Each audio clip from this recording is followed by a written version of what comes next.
Hello ladies and gentlemen, this is BestInSlot and we are doing yet another Oculus Rift game. This time we're stepping away from the dinosaurs for a minute to try something a little bit different. Today we are playing Neuro. This is a...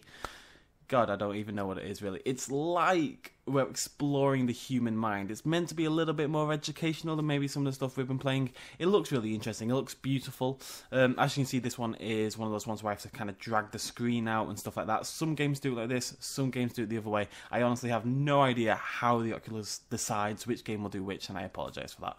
But hopefully it still looks okay on your end. And let's give it a go, shall we? Wow. Hello, sir. How are you? Okay, so this is like the main menu, I assume. Where's my headset? There it is. Okay, my keyboard has been discovered. Right. Medium, high. So I want to press 2, 1. Welcome. 2. I am Magellan, a GE research vessel and your host. You may have noticed the young man before you is practically frozen, and you are completely invisible. Don't panic. This is normal and absolutely essential for this experiment to work. This is our friend and talented musician, Ruben Wu. Go ahead, step in for a closer look. He won't mind. Ruben has generously allowed us access to his brain, so we can experience firsthand what it looks like inside the mind of a musician. How cool is this? Ruben's brain, produced on GE Healthcare's MRI machine, will help us navigate through this experience, look around it, and take a peek inside.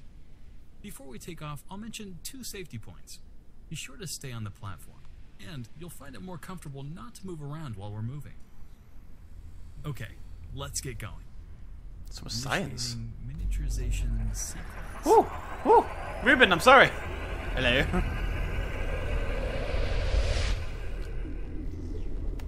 This is really cool. Love that part. Who doesn't? Who doesn't? Science. Stimulating prefrontal cortex. Entrance point. Activated. Sorry, Ruben, we just carved a hole in your skull. Hope that's okay. I was expecting Ruben's cerebrum, though it appears we've been captured by his mind's eye. Okay, this is exciting. I present to you Ruben's imagination. I want to go back to the pretty bit. Oh, whatever. Oh, okay, I don't like that. The floor. The floor's tripping me out. Oh god, there's a floor. Why is there a floor? Oh, weird, weird.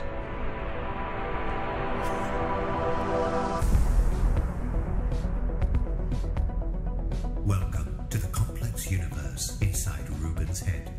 The crown jewel of the human experience and home to nearly 100 billion neurons communicating through trillions of connections.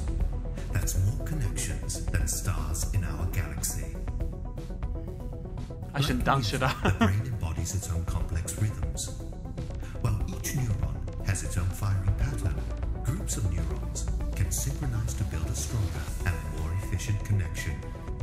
A process critical to learning and making memories. Your thoughts also create rhythms. By concentrating, your brain produces rapid electrical impulses, known as gamma waves.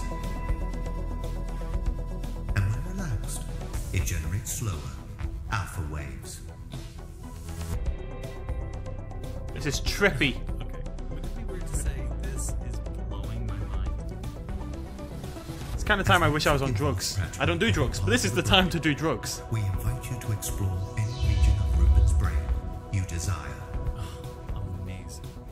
Now that we've been delighted by the brain's creative abilities, let's pull back the curtain and see what it actually looks like. Catch a ride through this neuron and check out my favorite part of the brain, the amygdala. Enter nucleus.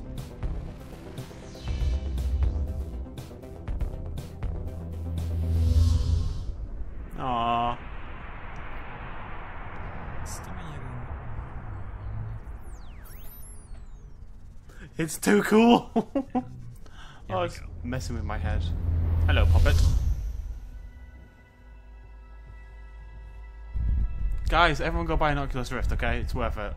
I don't care if you can't eat for a month, it's worth it. It's beautiful, isn't it? A little bit. We're gazing upon one of the greatest mysteries in the known universe. Right here in the amygdala, within these millions of neurons, we know Ruben's emotional learning is being processed, along with his fears, social interactions, and memories. We're working hard to help unravel this great mystery, developing new brain imaging technologies and collaborating with the world's best brain health researchers. Understanding the complexities of this 3-pound supercomputer is extremely challenging. So much so, it's estimated our knowledge of the brain is roughly 50 years behind our knowledge of nearly every other organ in the body. If we're able to understand the brain as well as we understand other organs, we can help more than 450 million people living with neurological diseases worldwide. Let's head back to the loft and revisit the MRI scan of Ruben's head.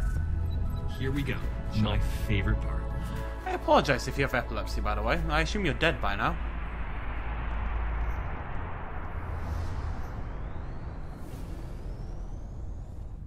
Trippy!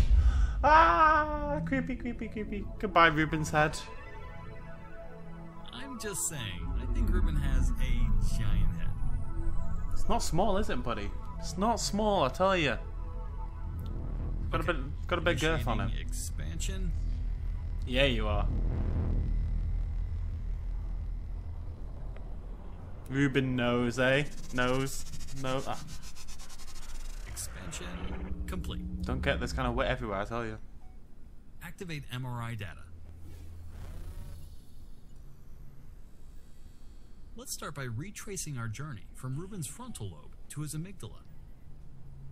Science. Now, imagine a future when physicians, scientists, and researchers are armed with even more real-time, high-resolution brain activity and a spectrum of related diagnostics. Beep boop, beep boop. And, like our trip through Ruben's mind, the ability to access and analyze a single neuron for study or repair. Well, it's time to let Ruben have his motor skills back. Boo. It was an amazing brain that we experienced together, and I hope you'll join me again. There are trillions of connections happening inside the universe in our head. We're working to visualize them all. You're my new best friend, floating magical head.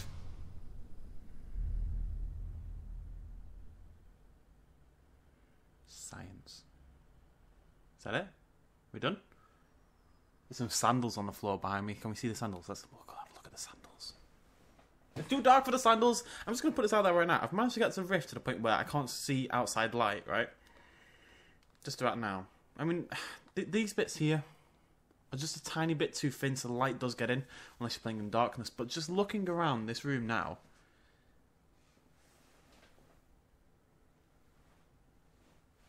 I feel like I'm in a dark room. You know, it's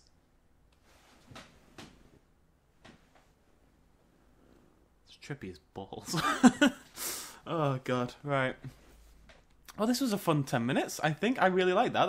It's nice to try things a little bit different. I do want to do more Oculus Rift stuff. I know some people maybe aren't super fond of it, but I think because of the limitations and the benefits of the device, you get much more varied experiences with the Oculus Rift than you do with a lot of other stuff, and it gives us unique things like this that we probably just wouldn't have anyway, or we wouldn't have otherwise. So I think it's worth having a look at.